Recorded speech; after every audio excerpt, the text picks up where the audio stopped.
Hello दोस्तों, स्वागत है आप सभी का मेरे इस यूट्यूब चैनल में जिसमें ईएसआईसी से संबंधित अधिक और नवीनतम जानकारी मैं आप तक पहुंचाता हूं। आज का ये video type of notices from ESIC part 3 है। मेरा नाम है जितेंद्र। ईएसआईसी से संबंधित अधिक और नवीनतम जानकारी आप तक पहुंचाने हेतु मैं वीडियो यूट्यूब चैनल पे पोस्ट करता हूं। जुड़े रहिए मेरे साथ, सब्सक्राइब कीजिए मेरे इस यूट्यूब चैनल को।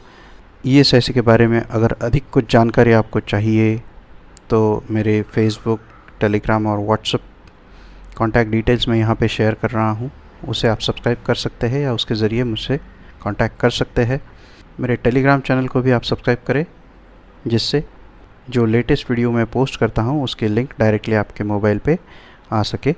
तो आज के इस वीडियो में हम देखेंगे कि ईएसआईसी से जो नोटिसेस आपको जारी होती है उनमें इंटरेस्ट और डैमेजेस की नोटिसेस कौन सी है, रेट ऑफ इंटरेस्ट क्या लगाता है ईएसआईसी, पेनल्टी के तौर पे जो डैमेजेस वसूले जाते हैं उनका दर क्या है, ईएसआईसी की इंटरेस्ट और डैमेजेस की नोटिसेस को कैसे पहचानें, उनके नाम क्या है और उनका मतलब क्या होता है। तो शुरू करते हैं आज के इस वीडियो से। जैसे आप स्क्रीन पे देख सकते हैं, जब भी कोई भी ईएसआईसी का योगदान आप देरी से भरेंगे तो उसमें ईएसआईसी आपको इंटरेस्ट और डैमेजेस लगाता है।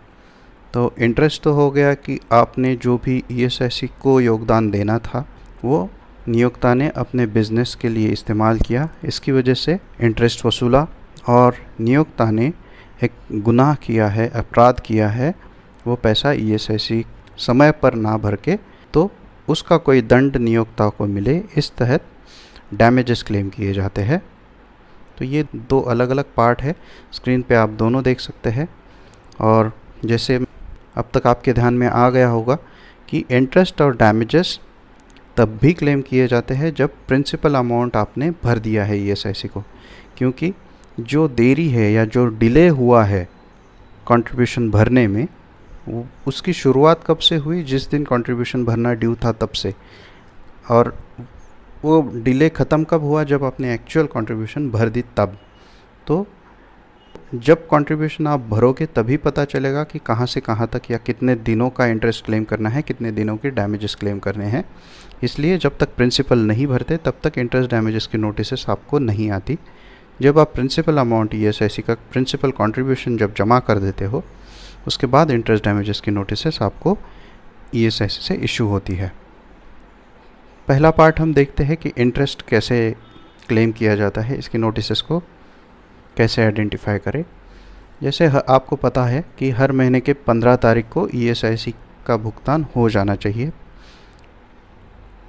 किसी कारण अगर नहीं भर पाए तो जितने दिनों की देरी होगी उतने दिनों के लिए इंटरेस्ट ईएसआईसी आपसे क्लेम करता है।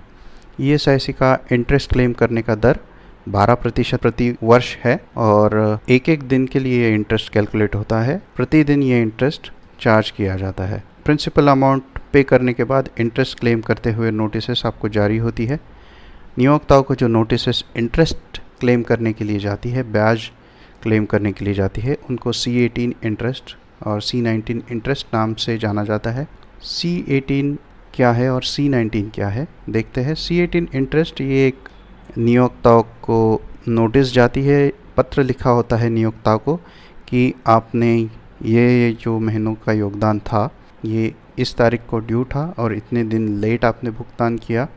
इतने दिन लेट भुगतान करने की वजह से 12% पर वर्ष के हिसाब से इतना ब्याज बनता है, वो ईएसआईसी को आप भरिए।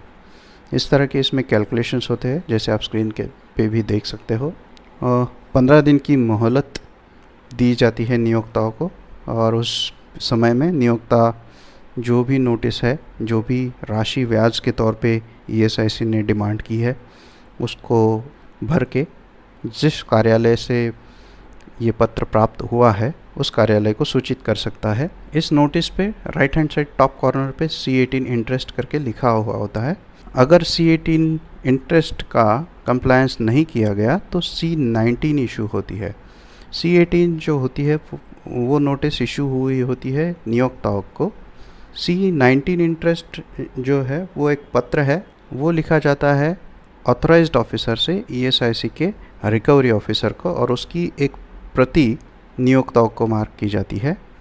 तो ईएसआईसी के ऑथराइज्ड ऑफिसर ईएसआईसी के ही रिकवरी ऑफिसर को लिख रहे हैं कि आप इस नियोक्ता से इस अमाउंट या इस राशि की रिकवरी करिए।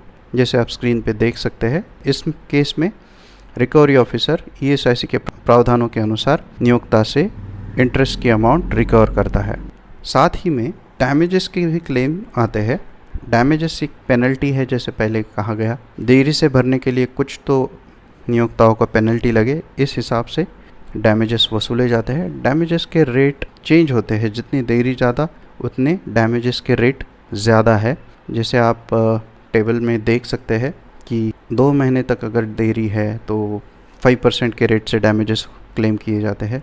2 से 4 महीने से कम, 2 महीनों से ज़्यादा और 4 महीने से कम अगर देरी है योगदान भरने में तो 10% के हिसाब से डैमेजेस क्लेम होते हैं। 4 महीनों से ज़्यादा लेकिन 6 महीने से कम अगर योगदान भरने में देरी है तो 15% के हिसाब से डैमेजेस क्लेम होते हैं, और 6 महीने से ज़्यादा अगर देरी है योगदान भरने में तो 25% के हिसाब से डैमेजेस क्लेम होते हैं। तो D18 नोटिस आप देख सकते हो कि राइट हैंड से टॉप कॉर्नर में D18 लिखा हुआ होता है। ये पत्र होता है नियोक्ताओं को लिखा हुआ। नियोक्ता को ये जानकारी दी जाती है कि आपने योगदान भरने में इस तरह का देरी किया है, इस महीने की कंट्रीब्यूशन इतनी लेट हुई थी, डिले का पीरियड इतना है, उस पे लागू डैमेजेस का दर जो है वो इतना है और इतनी इतनी डैमेजेस की राशि है। तो इस तरह का कैलकुलेशन उसमें होता है। और अगर नियोक्ता को कुछ अपना स्पष्टीकरण देना है तो वो स्पष्टीकरण देने के लिए एक पर्सनल हियरिंग या वैयक्तिक सुनवाई की अपॉर्चुनिटी या अवसर दिया जाता है। उस तारीख को नियोक्ता अगर कोई फैक्चुअल मिस्टेक कैलकुलेशंस में है तो वो अधिकारी के ध्यान में लाके दे सकता है। अदरवाइज़ डैमेजेस की केस में ज़्यादा कुछ सुनवाई नहीं होती है। डैमेजेस वेव करना लगभग मुश्किल होता है। जो केसेस रिस्ट्रक्चरिंग के तहत चली गई है, बैंक्रप्सी में चली गई है, उनमें कुछ में प्रावधान है कि डैमेजेस वेव किए जा सके, नहीं तो बाकी केसेस में डैमेजेस वेव करने के या डैमेजेस छोड़ देने के या कम करने के कोई ज़्यादा प्रावधान है नहीं। तो डैमेजेस के लिए जो वैयक्तिक सुनवाई होती है उसमें कुछ ज़्यादा फ़र्क नहीं पड़ता है, वही राशि नियोक्ताओं को ईएसआईसी को भरनी पड़ती है। कैलकुलेशंस वगैरह D18 नोटिस में होते हैं, उससे आप समझ सकते हैं, उसमें कोई अगर गलती है तो वो पॉइंट आउट कर सकते हैं। अगर D18 के हिसाब से आपको लगता है कि आपको पर्सनल हियरिंग में जाना है तो अटेंड करिए। अगर आपको लगता है कि ठीक है, मेरा उसमें कोई फैक्चुअल मिस्टेक नहीं है या ईएसआईसी के नोटिस के तहत जो जुर्माना क्लेम किया गया है उसमें कोई गलती नहीं है, तो वो राशि भर दीजिए। अगर वो राशि भरते हैं तो आगे कोई कार्रवाई नहीं होगी, वो रिकवरी की नोटिस शुरू हो जाएगी। अगर आपने D18 की नोटिस अटेंड भी नहीं की और कुछ रिकॉर्ड भी नहीं प्रोड्यूस किए तो 85B ऑर्डर इशू हो जाती है। 85B ऑर्डर होती है जिसमें एक डिसीजन लेता है ऑथराइज्ड ऑफिसर कि इतनी इतनी राशि आपसे वसूल की जाएगी और 15 दिनों के अंदर ये राशि आप भरिए, अदरवाइज़ रिकवरी की प्रोसीजर शुरू की जाएगी।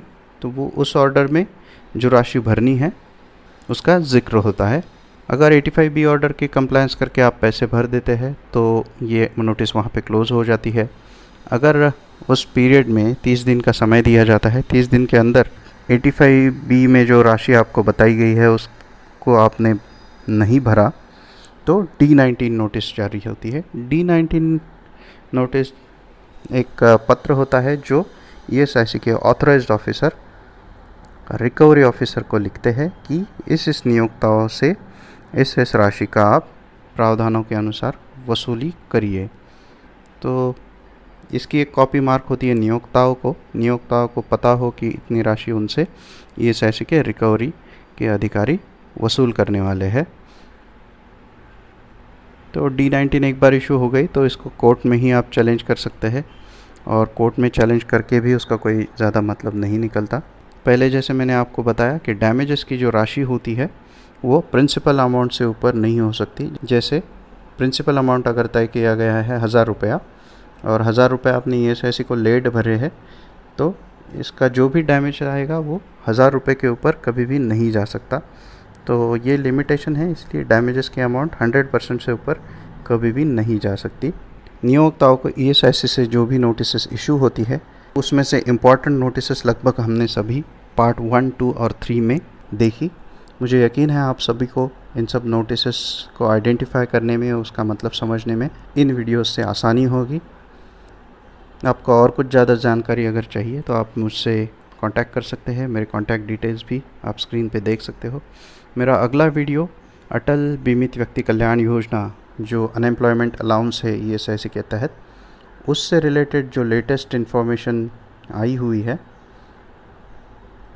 उसके बारे में है। तो जुड़े रहिए मेरे साथ, सब्सक्राइब कीजिए मेरे इस यूट्यूब चैनल को। आप सभी का बहुत बहुत शुक्रिया।